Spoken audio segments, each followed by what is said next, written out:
ఏంటి ఇక్కడ ఇంతమంది జనాలు ఉన్నారనుకుంటున్నారా? ఇది వచ్చేసి మన కృష్ణా నది విజయవాడలో.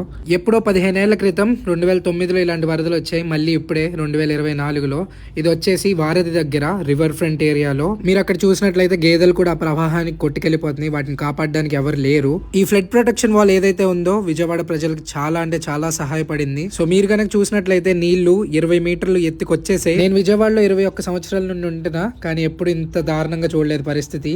2009లో కూడా వచ్చాయి, బట్ ఇంత తీవ్రంగా లేదు. ఇది వచ్చేసి రైల్వే బ్రిడ్జెస్ దగ్గర సీన్ అనమాట. ఉన్న 3 రైల్వే బ్రిడ్జెస్ ఆల్మోస్ట్ మునిగిపోయాయి. మ్యాటర్ ఏంటంటే ఇంకా ఫ్లో తగ్గట్లేదు, అదే ఫ్లో కొనసాగుతుంది. మన ప్రకాశం బ్యారేజ్ కున్న 70 గేట్లు అయితే లిఫ్ట్ చేశారు. ప్రస్తుతానికి 11,40,000 క్యూసెక్స్ సర్ప్లస్ వాటర్ అయితే ఫ్లో అవుతుంది బ్యారేజ్ నుండి. దీనికి తోడు పై ప్రవాహం నుండి 3 పెద్ద బోట్లు అయితే వచ్చి గేట్ నెంబర్ 69కి గుద్దుకున్నాయి. ఆ గేట్ కూడా కొంచెం గట్టిగానే దెబ్బతినింది. ప్రస్తుతానికి అయితే బాగు చేయలేమని చెప్తున్నారు. This is live update from Vijayawada. మరిన్ని అప్డేట్స్ కోసం ఫాలో చేసుకోండి.